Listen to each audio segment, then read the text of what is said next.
오늘의 말씀 읽도록 하겠습니다. 오늘의 말씀은 이사야 1장 18절로 27절까지입니다. 다 같이 한 목소리로 읽도록 하겠습니다. 시작. 여호와께서 말씀하시되 오라 우리가 서로 변론하자. 너희 죄가 주홍 같을지라도 눈과 같이 희어질 것이요 진홍같이 붉을지라도 양털같이 되리라. 너희가 즐겨 순종하면 땅의 아름다운 소산을 먹을 것이요 너희가 거절하여 배반하면 칼에 삼키우리라. 여호와의 입의 말씀이니라.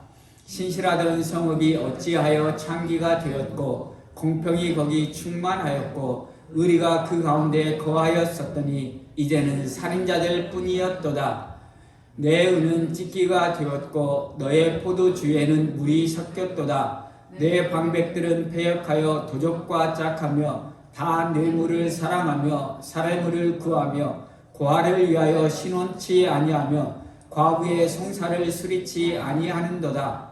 그러므로 주 만군의 여호와 이스라엘의 전능자가 말씀하시되 슬프다. 내가 장차 내 대적에게 보응하여 내 마음을 편케 하겠고 내 원수에게 보수하겠으며 내가 또 나의 손을 내게 돌려 너의 찢기를 온전히 정결하게 버리며 너의 혼잣물을 다 제하여 버리고 내가 너의 사사들을 처음과 같이 너의 모사들을 본래와 같이 회복할 것이라. 그리한 후에야 내가 의의 성읍이라 신실한 고을이라 칭함을 되리라 하셨나니 시온은 공평으로 구속이 되고 그 귀정한 자는 의로 구속이 되리라. 아멘. 2021년도에 넷플릭스를 통해서 스트리밍된 드라마가 있습니다. 여러분도 다 아시는 드라마입니다. 황동익 감독이 제작한 드라마인데요. 오징어 게임이라는 드라마입니다. 오징어 게임은 3억 명이 넘는 시청자들이 시청을 했습니다. 그리고 그 오징어 게임 2가 지난 12월에 나왔는데 불과 3주 만에 1억 명이 오징어 게임 2를 보았다고 합니다. 오징어 게임에 세계가 열광했습니다. 저도 3억 명 중에 한 명이 되었습니다. 여러분은 3억 명 중에 한 명입니까? 아니면 아직까지 오징어 게임 보지 않으셨습니까? 오징어 게임을 보면서 충격을 받았던 것 중에 하나는 무궁화 꽃이 피었습니다는 게임이었습니다.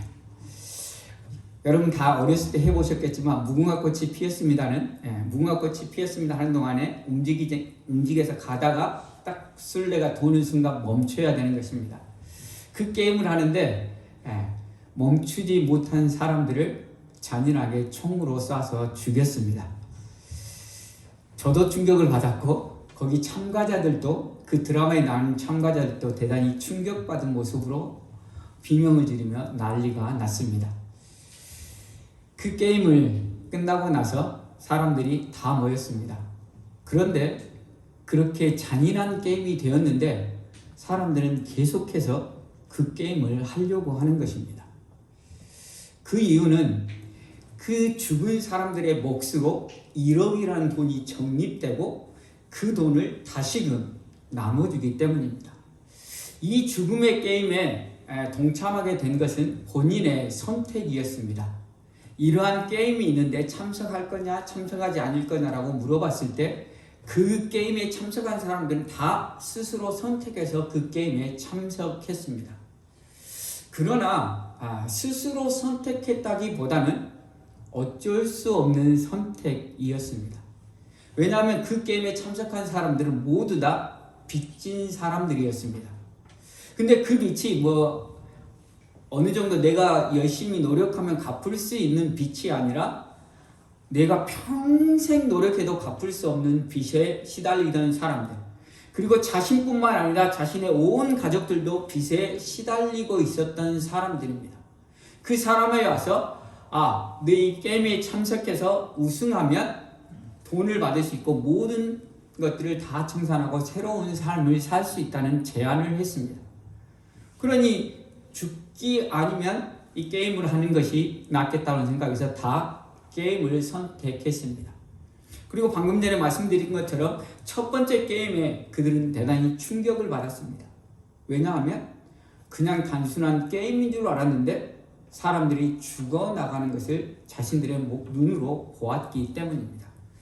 그 게임이 끝나고 나서 게임을 계속할 건지 계속하지 않을 건지 이게 투표를 합니다. 그래서 게임을 계속하지 않는다는 사람이 많으면 이제 그 게임을 중단하고 지금까지 모였던 돈을 다 나눠서 가져가는 걸로 되어 있습니다. 규칙이. 근데 여러분 보신 분은 아시겠지만 사람들이 게임을 하기를 원합니다. 다른 사람이 죽더라도 그 죽은 돈으로 적립되는 그 돈 때문에 사람들은 계속해서 게임을 하려고 합니다. 어떻게 보면 사람들의 욕심이라고 생각할 수 있지만 어떻게 보면 자신이 살 수 있는 길은 그 길밖에 없다는 어쩔 수 없는 선택이라는 것입니다. 처음에 게임을 해서 죽은 사람들의 몫으로 나눠서 가지고 가더라도 여전히 빚진 자의 삶, 여전히 고통받는 삶, 여전히 죽음보다 못하는 삶을 사느니 차라리 계속 게임을 해서 옆에 있는 사람들이 죽어 나가더라도 결국 내가 그 돈을 다 차지하겠다는 생각을 가질 수밖에 없다는 사실입니다. 말씀을 드렸듯이 그 게임에 참여한 사람들은 빚진 사람들이었습니다. 그리고 그 오징어 게임은 3억 명이라는 사람이 볼 정도로 열광하는 드라마가 되었습니다. 왜 이렇도록 사람들이 오징어 게임에 열광했느냐? 그것은 그 오징어 게임에 나오는 참가자들이 거울처럼 우리들의 모습을 비추고 있기 때문이라고 분석합니다. 바꿔 말하면 그 오징어 게임에 참석한 사람들과 같이 우리도 그와 비슷한 삶을 살고 있다는 것입니다. 그것이 드라마로 조금 더 각색돼서 조금 더 과장되기는 했지만 우리의 삶의 현실을 그대로 반영하고 있다는 것입니다. 우리의 삶은 어떻습니까? 우리의 뜻대로 되어지는 일보다 우리의 뜻대로 되어지지 않는 일이 많다는 것입니다. 웃을 일보다 울 일이 더 많다는 것입니다. 그래서 인생은 고난의 연속이라고 말합니다. 오늘 수고하고 돈을 벌었면 내일은 또 렌트비 내야 되고 빌 내야 되고 이래서 빌빌거리는 인생이라고 말합니다. 이처럼 우리는 계속해서 수고할지라도 우리의 고생에서 벗어날 수 없는 인생이라는 것입니다. 오징어 게임이 그것을 너무도 잘 반영했기 때문에 사람들이 그토록 열광했다라고 이야기하고 있습니다. 왜 우리 인생은 이렇게 비참한 인생이 되었습니까? 우리 인생이 비참한 인생이 된 이유는 한 가지, 죄 때문입니다. 하나님이 우리를 창조하시고 천지를 창조하시고 인간을 창조하시고 그곳에서 복을 누리며 하나님께서 주신 평화로운 세상, 샬롬이 이루어진 세상에서 살 수 있도록 해주셨다는 사실입니다. 그런데 인간이 죄를 지음으로 말미암아 하나님으로부터 쫓겨나고 그 죄로 인해 땅이 저주를 받아 우리는 수고할 수밖에 없는 인생이 되었다는 사실입니다. 그리고 우리가 수고할 그 인생 끝에는 무엇입니까? 죄로 인한 심판이 기다리고 있다는 사실입니다. 그래서 우리 인생은 참으로 비참한 인생이라는 사실입니다. 그러나 하나님께서 그 비참한 인생 중에 저와 여러분을 찾아오셨고 저와 여러분을 선택해 주셨다는 사실입니다. 지난주에 우리가 살펴본 것처럼 하나님의 마음, 하나님께서 우리를 찾아오셔서 우리를 용서해 주시는 그 마음 가지고 우리에게 긍휼을 베풀어 주셨다는 사실입니다. 그래서 이제 우리는 하나님의 자녀로 비참한 인생이 종결되고 하나님의 자녀로 복을 누리는 인생을 살 수 있게 되었다는 사실입니다. 그것이 우리가 지난주에 살펴본 18절의 내용입니다. 18절을 보시면 여호와께서 말씀하시되 오라 우리가 서로 변론하자 너희 죄가 주홍 같을지라도 눈과 같이 희어질 것이요 진홍같이 붉을지라도 양털같이 되리라. 이것이 하나님께서 우리에게 베푸신 놀라운 은혜라는 사실입니다. 우리는 죄의 종으로 죄에 사로잡혀 죄의 종으로 죄 지으며 비참한 인생을 살 수밖에 없었고, 그로 인해서 죽음 끝 우리 인생이 막아가는 그 끝에 우리의 죄로 인해 영원한 형벌 받을 수밖에 없었지만, 하나님이 우리를 사랑하시는 그 마음 가지고 우리를 용서해 주셨다는 사실입니다. 우리 죄가 주홍 같을지라도 눈과 같이 희게 해 주시겠다. 진홍같이 붉을지라도 양털같이 만들어 주시겠다는 사실입니다. 우리 인생 중에 죄에서 자유로울 수 있는 인생은 아무도 없다는 것입니다. 그러나 하나님께서 우리로 은혜 베푸셔서 우리의 죄를 깨끗게 하여 주시고 하나님의 자녀로 영원한 천국에서 하나님과 영원한 동락을 누릴 수 있는 존재로 만들어 주셨다는 사실입니다. 이 하나님의 은혜에 감사할 수 있기를 바랍니다. 그런데 이 하나님께서 우리를 구원해 주시고 이제 비참한 인생이 끝났다라고 하면 얼마나 좋겠습니까? 근데 또 이상하게 19절하고 20절을 보면 하나님에 대한 순종과 불순종에 대해서 이야기하고 있습니다. 19절, 너희가 즐겨 순종하면 땅의 아름다운 소산을 먹을 것이요 너희가 거절하여 배반하면 칼에 삼키우리라. 여호와의 입의 말씀이니라. 하나님은 우리를 구원하셔서 그냥 복을 주시면 되는데 또 조건을 내것입니다. 너희가 순종하면 땅의 아름다운 소산을 먹을 것이요 너희가 거절하여 배반하면 칼에 삼키우리라. 왜냐하면 하나님은 거룩하신 분이기 때문에 하나님의 자녀들이 하나님의 성품을 담아 거룩해지기를 바라시는 게 또한 하나님의 마음이라는 사실입니다. 우리가 한번 구원받았다고 해서 그걸로 끝인 인생이 아니라 우리는 계속해서 구원을 이루어 가야 되는 과정 중에 있는 인생이라는 것입니다. 그리고 하나님의 말씀에 순종하고 거룩한 백성으로 나아가면 하나님께서 함께 하심으로 우리의 인생이 복을 누릴 수 있는 인생으로 삼아주신다는 것입니다.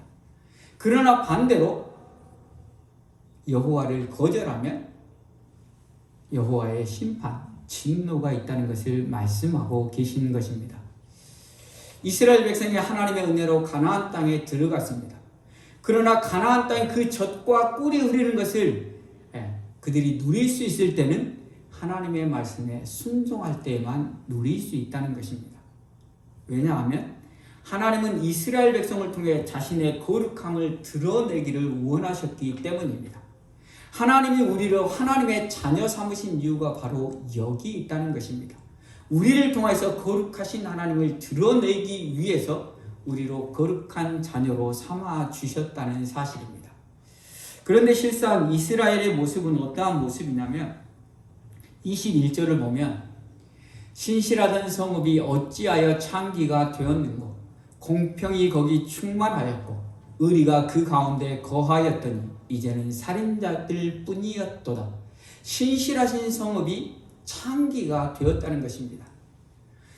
여기서 창기는 우상을 숭배했다는 것을 의미합니다.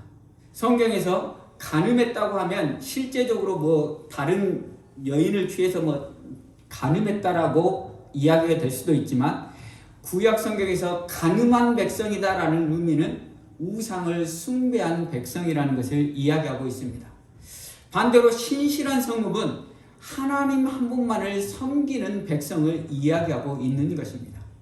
이스라엘 백성을 이끌고 가나안 땅에 들어갔던 여호수아가 그의 마지막 죽기 이전에 이스라엘 백성들을 모아놓고 이야기를 합니다. 너희 눈에 여호와 하나님을 섬기는 것이 좋으면 여호와 하나님을 선택하고 그렇지 않고 이 땅에 있는 이방신을 섬기는 것이 좋으면 이방신을 선택하라고 이야기합니다. 그리고 그들 앞에서 나와 내 집은 오직 여호와만을 섬기겠다라고 선포합니다. 여호수아의 신실한 믿음을 볼 수 있는 것입니다. 신실한 믿음이라는 것은 오직 하나님만을 섬기겠다는 고백이 신실한 믿음입니다. 그래서 여호수아의 그 말을 듣고 가나안을 함께 점령했던 이스라엘 백성들이 우리도 하나님만을 섬기겠다라고 이야기합니다. 그러나 그 다음 세대들, 하나님의 역사를 충분하게 경험하지 못했던 다음 세대들은 하나님이 아니라 우상을 숭배하는, 여기서 말하는 창기가 되어버렸다는 사실입니다. 그리고 그 이스라엘에 대해서 22절에 비유로 잘 표현하고 있습니다. 내 은은 찢기가 되었고 너의 포도주에는 물이 섞였도다. 은이 은될 수 있는 것은 은 속에 있는 찌꺼기, 납을 다 제거할 때 은은 그 순도로 귀한 것이 되는 것입니다. 그런데 은이 뭘로 됐다고요? 찌꺼기가 되어버렸다는 것입니다. 그리고 너의 포도주에는 물이 섞였다. 제가 포도주를 안 마셔서 더더군다나 물 섞인 포도주는 한 번도 먹어보지 않아서 어떤 맛인지 잘 모르겠는데 이런 느낌이 아닐까 생각해 봅니다. 아주 싱거운 음식을 먹으면 맛이 하나도 없는, 혹시 나중에 알려주십시오. 물 섞인 포도주를 먹어본 경험이 있으신 분은 저한테 알려주시기 바라는데, 아주 싱거운 맛이 없는 음식을 먹는 것과 같은 느낌이라고 생각합니다. 그래서 이스라엘 백성들이 더 이상 하나님의 기쁨이 되지 못하는 것을 이야기하고 있습니다. 그리고 23절은 이스라엘 백성들의 삶에 대해서 이야기하고 있습니다. 내 방백들은 패역하여 도적과 짝하며 다 뇌물을 사랑하며 사례물을 구하며 고아를 위하여 신원치 아니하며 과부의 송사를 수리치 아니하는도다. 하나님의 백성의 삶은 두 가지입니다. 하나님을 사랑하고 이웃을 사랑하는 것입니다. 하나님의 백성으로서 하나님의 백성답게 살기 위해서 하나님이 율법을 주셨습니다. 그리고 그 율법을 딱 두 가지로 요약하면, 첫째는 하나님을 사랑하는 것이고 둘째는 이웃을 사랑하는 것입니다. 21절과 22절은 하나님을 사랑해야 될 이스라엘 백성이 오직 하나님만을 섬기고 하나님만을 사랑해야 될 이스라엘 백성이 하나님을 버리고 이방을 섬겼다는 것을 이야기하고 있는 것이고, 23절은 이웃을 사랑해야 될 이스라엘 백성이 이웃을 억압하고 압제하고 그로 인해서 하나님 앞에 범죄한 모습을 보여주고 있다는 것입니다. 이렇듯 범죄한 이스라엘에 대해서 24절에 보시면 하나님이 진노하시겠다라고 말씀하십니다. 같이 읽겠습니다. 시작.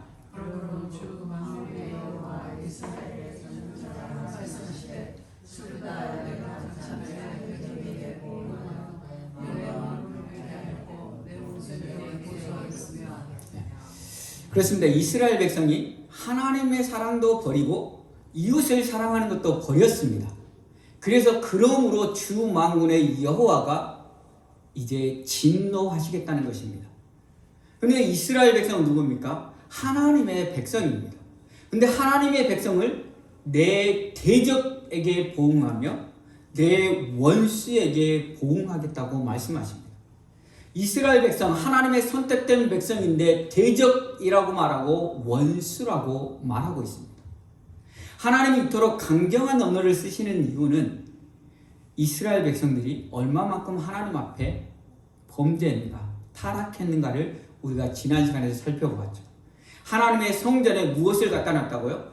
우상을 숭배하는 제단을 갖다 놓았습니다. 그리고 하나님께 제사를 드린다고 하면서 그들은 우상에게 제물을 드렸다는 사실입니다. 그래서 여호와 하나님이 너희들이 제사 드리는 것이 너무나 내 마음에 짐이다, 내 마음을 무겁게 한다라고 말씀하셨습니다. 그래서 이스라엘 백성들의 죄가 얼마나 큰지를 보여주는 것이 내 대적, 내 원수라는 것입니다. 그런데 내 대적과 내 원수에게 보응해 심판해서 그들을 무너뜨리면 마음이 어떻습니까? 여러분, 나를 싫어하는 사람이 가다가 넘어져서 코가 깨지면 여러분들 마음 어떻습니까? 기분이 좋겠죠? 안 좋으신가 보네요. 여러분들 여러분 참 하나님 많이 닮은 것 같습니다. 저는 절 싫어하는 사람은 그냥 스스로 넘어져서 코가 깨지면 기분이 좋습니다. 근데 내 대적에게 보응하고 내 원수에게 보응하는데 하나님의 마음은 슬프다는 것입니다. 하나님의 마음은 슬프다는 것입니다. 왜냐하면 이스라엘이 그토록 범죄해서 하나님이 내 대적이라고 내 원수라고 말씀하시지만 그 마음 중심에는 여전히 너는 내 사랑하는 자녀라는 것을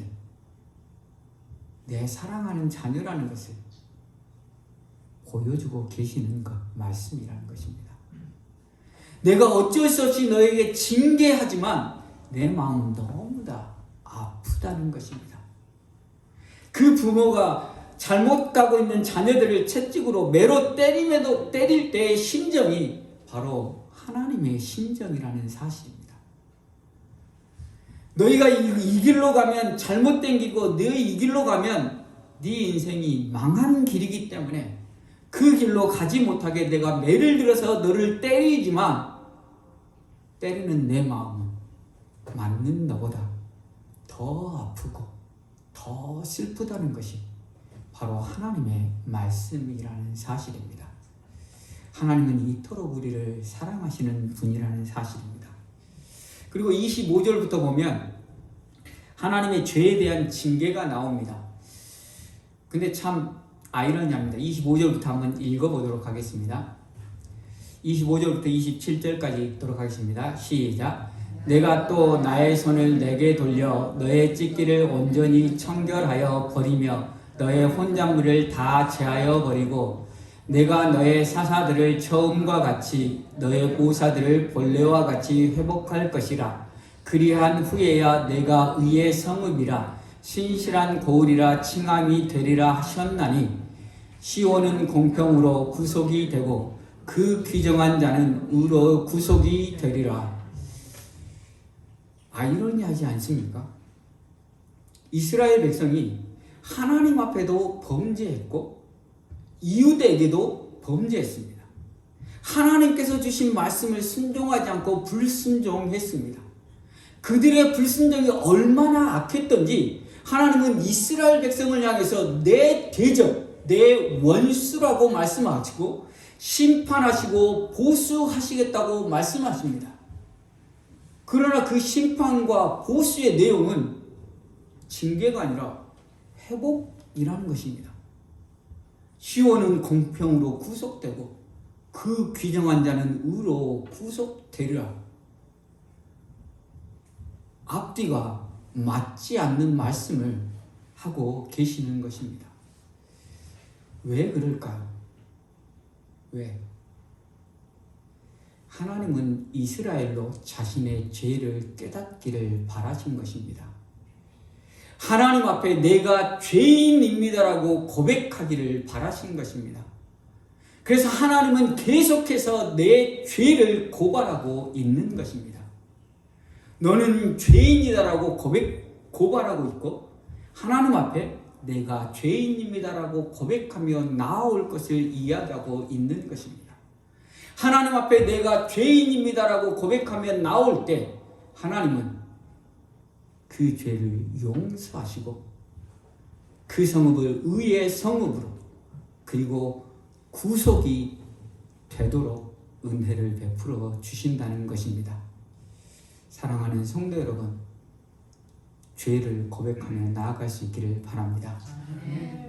혹시 이런 말씀 들어보셨습니까?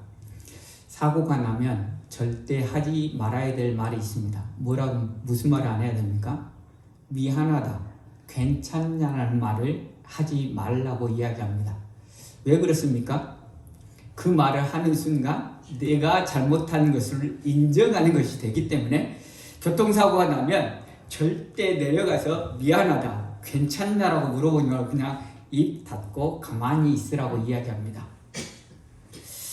세상의 법은 그렇습니다. 내 잘못을 인정하지 말라고 이야기합니다. 이것을 법으로도 보호해 줍니다. 그래서 형사들이 죄인들을 잡을 때 하는 말이 있죠. 미란다 원칙이라고 합니다. 그죠? 미란다 원칙이 뭐라고 이야기합니까? 당신은 변호사를 선임할 수 있고 당신에게 불리한 증언을 하지 않을 권리가 있다고 이야기합니다. 나에게 불리한 것은 이야기하지 않을 권리가 있다고 이야기합니다. 그 권리를 너무 많이 주장하는 재판을 지금 보고 있어서 참 열이 받는데요. 공감하시는 분 계시는 것 같습니다. 가끔 그 짤로 유튜브 시간이 없어서 길게는 못 보고 자신의 죄를 감추기 위해서 거짓말하고 말 못하게 하고 하는 것들을 볼 때 참 답답하지만 그게 이 땅을 살아가는 우리들의 지혜라고 세상은 이야기합니다. 그래서 내 잘못을 인정하지 않는 것, 그것이 바로 우리들이 이 땅을 살아가는 지혜라고 생각하고 우리도 또한 그러한 습성에 물들여서 살아갑니다. 그러나 하나님은 우리에게 죄를 고백하고 나오라고 이야기하십니다. 하나님께서 너희 죄가 주홍 같을지라도 눈같이 희게, 너희 죄가 진홍 같을지라도 양털같이 희게 해주신다는 말씀을 주신 다음에도 또 이스라엘의 죄에 대해서 고발하고 계십니다. 너희 신실한 성읍이 창기가 되었다고, 너희 은이 찌꺼기가 되어버렸다고, 너희 포도주에 물이 섞여버렸다고, 그래서 내가 너희를 원수처럼, 내가 내 대적처럼 여기고 심판하시겠다라고 말씀하십니다. 왜요? 이스라엘로 자신의 죄를 깨닫고 하나님 앞에 나올 수 있기를 바라시는 하나님의 마음이라는 사실입니다. 우리가 하나님 앞에 우리의 죄를 고백할 때 하나님은 미쁘셔서 우리의 죄를 용서해 주시는 분이 하나님이시기 때문입니다. 그래서 우리는 하나님 앞에 나올 때마다 나는 죄인입니다라고 고백하며 나오는 저와 여러분이 되시기를 간절히 소원합니다. 하나님께서 우리에게 은혜해 주신 것 중에 하나가 우리가 죄인이라는 것을 깨닫게 해 주신 것이 바로 은혜라는 사실입니다. 그러나 우리가 하나님께서 깨닫게 해주셨을 때 바로 무릎 꿇고 회개하지 않으면 우리는 그 죄를 지었다는 사실조차도 잃어버린다는 사실입니다. 혹 이런 경험이 있습니까? 무슨 일을 하다 얼굴에 무언가 튀었어요. 그러면 그때 바로 닦아야지, 그때 안 닦으면 어떻게 됩니까? 튀었다는 사실 자체도 모르게 되어버리는 게 우리 인생이라는 사실입니다. 그리고 우리는 죄에 사로잡혀서 오랫동안 죄를 지었기 때문에 그것이 너무도 익숙해서 우리가 죄인이라는 사실조차도 잃어버리고 살 때가 많다는 사실입니다. 그러나 하나님은 그의 백성들을 은혜해 주셔서 죄를 깨닫게 해주신다는 사실을 기억할 수 있기를 바랍니다. 그래서 우리가 죄를 깨닫는 것, 그것이 바로 하나님께서 우리에게 주신 은혜라는 사실을 기억하시기를 바랍니다. 그리고 우리가 우리의 죄를 고백하며 나아갈 때 미쁘신 하나님께서 우리의 죄를 용서해 주신다고 말씀하셨습니다. 그리고 하나님께서 우리의 죄를 용서해 주셨을 때 우리는 그것으로 끝이 아니라 하나님의 그 놀라운 은혜를 경험했으니 이제 하나님의 은혜를 부여잡고 하나님의 거룩한 백성으로 살기 위해 최선을 다해서 살아나가야 되는 것입니다. 그것이 바로 하나님께서 우리에게 원하시는 삶이라는 사실입니다. 우리로 거룩한 하나님의 백성으로 거룩하신 하나님을 보여주는 삶을 사는 저와 여러분이 될 수 있기를 간절히 소원합니다. 거룩한 백성을 살다가 넘어진 그때 다시 하나님은 우리에게 은혜 베푸셔서 다시금 일어나서 갈 수 있도록 도와주시고 인도하시는 하나님이심을 고백하며 나아갈 수 있기를 바랍니다. 오랫동안 죄에 빠져있던 우리들, 하나님께서 은혜로 죄를 깨닫게 해주시고 하나님의 사랑으로 우리의 죄를 용서해 주셨다는 사실을 기억하며 나아가는 저와 여러분이 되기를 간절히 소원합니다. 그래서 우리가 이 시간 찬양하고 기도할 텐데요, 늘 하나님 앞에 나는 죄인입니다라고 고백하며 나아가는 저와 여러분이 되기를 간절히 소원합니다. 나는 죄인입니다라고 고백하며 나아갈 때 하나님께서 그 놀라운 은혜를 우리에게 베풀어 주셔서 하나님의 자녀로 거룩한 백성으로 다시금 구원을 허락해 주시는 하나님이심을 믿고 나아갈 수 있기를 간절히 소원합니다. 이 시간 우리가 말씀을 생각하며 함께 기도한 시간 갖기를 원합니다. 우리는 죄인입니다.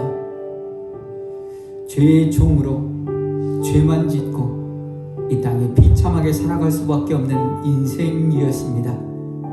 그러나 하나님이, 우리를 사랑하시는 하나님이 우리를 찾아오셔서 우리가 죄인임을 깨닫게 해주시고 이 죄인 주님 앞에 나아갑니다. 주님의 보혈의 공로를 의지하고 나아가기를 원합니다라고 기도할 때 하나님이 우리를 만나주시고 예수 그리스도의 십자가의 보혈로 우리를 용서해 주셨습니다.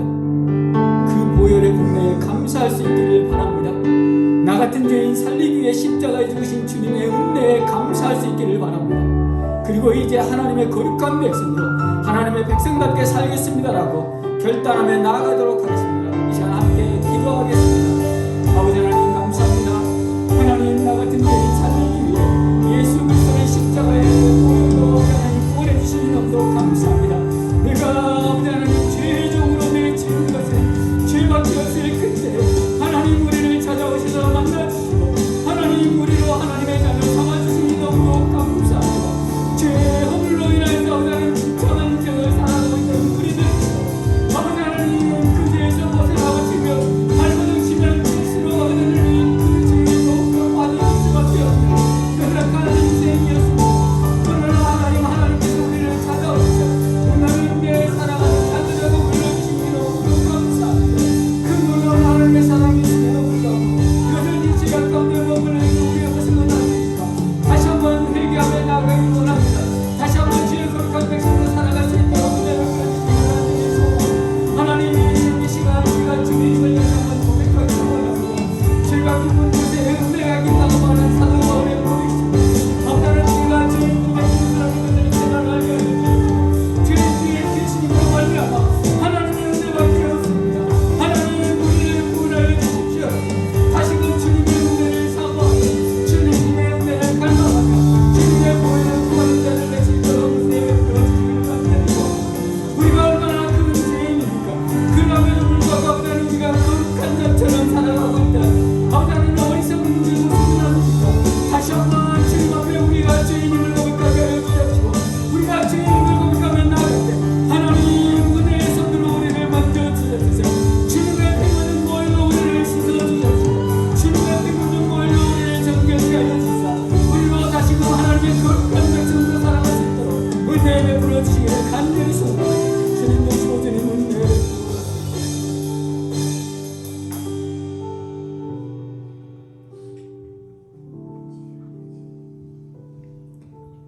하나님 감사합니다.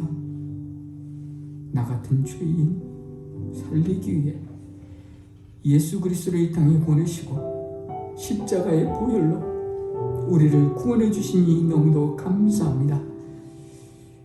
하나님의 거룩한 자녀 되었음에도 불구하고 여전히 죄악 가운데 머물러 있는 우리들의 모습은 아닙니까? 죄를 짓고 있으면서도 세상과 같이 아버지 하나님 죄가 없다라고 말하는 세상과 같이 나의 죄를 인정하지 않는 세상과 같이 하나님 앞에 교만하며 뻔뻔한 모습으로 살고 있는 우리의 모습은 아닙니까? 하나님 우리를 돌아보게 하여 주시옵소서. 우리의 죄를 깨닫게 해주시는 하나님의 은혜를 경험하게 하여 주시옵소서. 그리고 우리가 죄인임을 깨닫고 주님의 보혈을 의지한다라고 고백하며 나아갈 때 우리에게 긍휼을 베풀어 주시옵소서. 우리로 은혜를 베풀어 주시옵소서. 주의 피 묻은 손으로 우리를 정결케 하여 주시옵시고 우리를 다시 한번 거룩한 하나님의 백성으로 빚어 주시옵소서. 그래서 아버지 하나님, 우리를 통하여서 하나님의 거룩하심이 드러난 삶으로 나아가는 우리 모두가 될 수 있도록 은혜를 베풀어 주시옵소서. 아버지 하나님, 사도 바울의 고백처럼 나는 죄인 중에 그리스도라는 고백이 우리의 고백이 되게 하여 주시옵시고 죄가 깊은 곳에 은혜가 깊다라는 그 고백이 우리의 간증이 될 수 있도록 은혜 베풀어 주시옵소서. 그래서 늘 나 같은 죄인 살리신 주님의 사랑, 나 같은 죄인 살리기 위해 십자가에 죽으신 주님의 은혜를 기억하며 늘 감사하는 삶으로 나아가는 우리 모두가 될 수 있도록 은혜 베풀어 주시옵소서. 그래서 우리의 삶을 통해서 하나님이 영광 받으시는 삶이 될 수 있도록 도와주시옵소서. 모든 것에 감사하며 예수 그리스도 이름으로 기도하옵나이다.